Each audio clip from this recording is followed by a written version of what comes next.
पिछले वीडियो में हमने समानता के अधिकार पर चर्चा करी थी और आज हम चर्चा करेंगे स्वतंत्रता के अधिकार पर।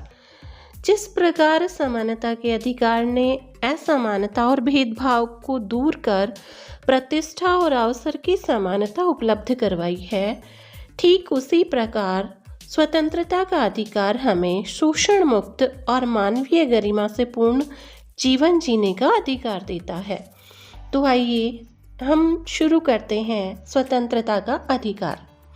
स्वतंत्रता के अधिकार का वर्णन अनुच्छेद 19 से 22 में किया गया है और इनमें 6 स्वतंत्रताएं नागरिकों को दी गई हैं। सबसे पहली स्वतंत्रता की यदि हम बात करें तो वो है भाषण और अभिव्यक्ति की स्वतंत्रता।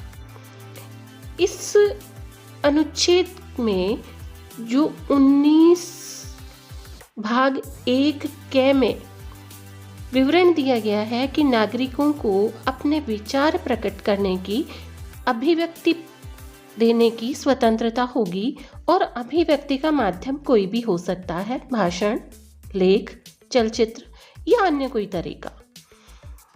इसी तरह से जो समाचार पत्र होते हैं और हमारा जो मीडिया होता है उसकी स्वतंत्रता भी इसी अनुच्छेद में दी गई है, लेकिन इस स्वतंत्रता पर कुछ प्रतिबंध भी लगाया जा सकता है यदि विचार और अभिव्यक्ति देश की अखंडता, सुरक्षा, शांति, नैतिकता या न्यायालयों के सम्मान या विदेशी राज्यों के साथ मैत्रीपूर्ण संबंधों के लिए खतरा उत्पन्न करते हैं, तो ऐसे समय में राज्य उन पर उचित प्रतिबंध लगा सकता है। इसके बाद दूसरी यदि हम स्वतंत्रता की चर्चा करें तो वो है शांतिपूर्ण सभा या सम्मेलन करने की स्वतंत्रता। तो नागरिकों को शांतिपूर्ण ढंग से सम्मेलन करने की या सभा करने की स्वतंत्रता है, लेकिन सुरक्षा, शांति व्यवस्था और सार्वजनिक हित में इस पर उचित प्रतिबंध लगाया जा सकता है। नंबर 3 पर आती है संगठित होने की स्वतंत्रता, जो अनुच्छेद 19(1) के भाग ग में दी हुई है। इसमें नागरिकों को संस्थाएं, संगठन और संघ बनाने की पूर्ण स्वतंत्रता है, लेकिन उनका उद्देश्य सुरक्षा और शांति व्यवस्था को खतरा पहुंचाना नहीं होना चाहिए। अगली यदि हम स्वतंत्रता की बात करें तो वो है भारत में या देश में कहीं भी आने जाने की स्वतंत्रता। तो कोई भी नागरिक देश की सीमा के भीतर कहीं भी आ जा सकता है, लेकिन सार्वजनिक हित और जनजातियों की रक्षा के लिए सरकार इस पर भी प्रतिबंध लगा सकती है। नंबर 5 पर जो आती है वो है भारत में कहीं भी निवास करने की स्वतंत्रता, जो अनुच्छेद 19(1) में दी गई है। इसमें सभी नागरिकों को ये स्वतंत्रता दी गई है कि वो देश के किसी भी भाग में निवास कर सकते हैं, रह सकते हैं, लेकिन सार्वजनिक हित या फिर जनजातियों की सुरक्षा के लिए इस अधिकार पर प्रतिबंध भी लगाया जा सकता है। और जो नंबर 6 पर स्वतंत्रता दी गई है वो है वृत्ति, आजीविका, कारोबार, रोजगार या किसी भी प्रकार के कार्य का चुनाव करने की स्वतंत्रता। अर्थात नागरिकों को कोई भी कारोबार या व्यवसाय करने की स्वतंत्रता दी गई है, लेकिन कुछ व्यवसायों के लिए व्यावसायिक योग्यताएं भी निर्धारित की जा सकती हैं या राज्य किसी भी व्यापार या धंधे को अपने अधिकार में भी ले सकती है। और सार्वजनिक हित में इस पर प्रतिबंध भी लगाया जा सकता है।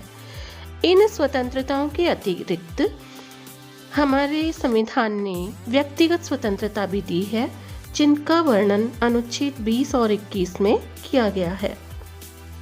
अब सबसे पहले हम बात कर लें व्यक्तिगत स्वतंत्रता की।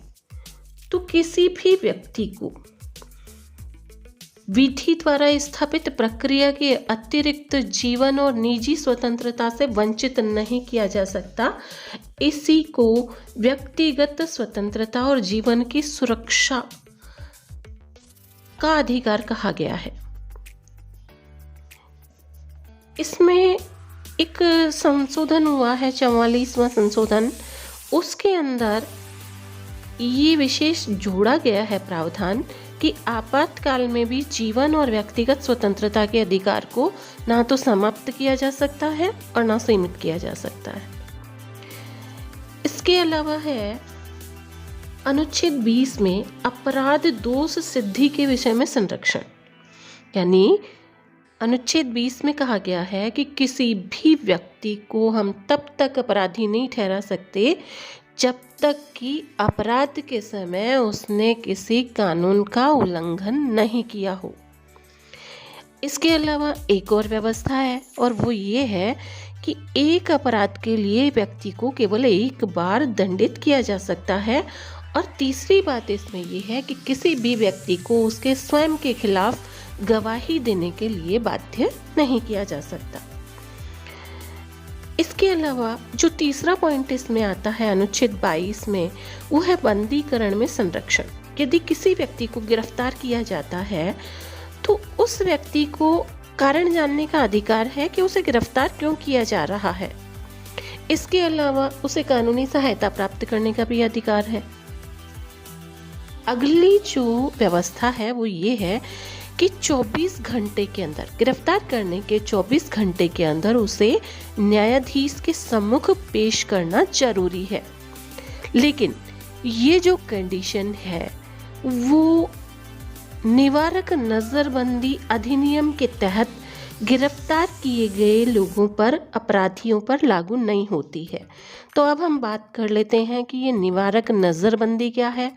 तो निवारक नजरबंदी का तात्पर्य है बिना न्यायिक प्रक्रिया के गिरफ्तारी। ये जो प्रक्रिया है वो अपराध को रोकने की प्रक्रिया है, अर्थात यदि अपराध होने की आशंका हो या ये आशंका हो कि किसी व्यक्ति के द्वारा अपराध किया जा सकता है और उससे राज्य की सुरक्षा को खतरा हो सकता है, तो ऐसे में बिना न्यायिक प्रक्रिया के उसे गिरफ्तार किया जा सकता है। राष्ट्र विरोधी तत्वों और असामाजिक तत्वों को रोका जा सकता है। क्यों? क्योंकि न्यायिक प्रक्रिया एक लंबी प्रोसीजर होती है। तो इस प्रकार जो स्वतंत्रता का अधिकार है वो हमें शोषण मुक्त और मानवीय गरिमा से पूर्ण जीवन जीने का अधिकार तो देता ही है, साथ में ये व्यवस्था भी की जाती है कि आपकी स्वतंत्रता किसी अन्य की स्वतंत्रता के लिए बाधक न बने। अगले वीडियो में हम शोषण के विरुद्ध अधिकार पर चर्चा करेंगे।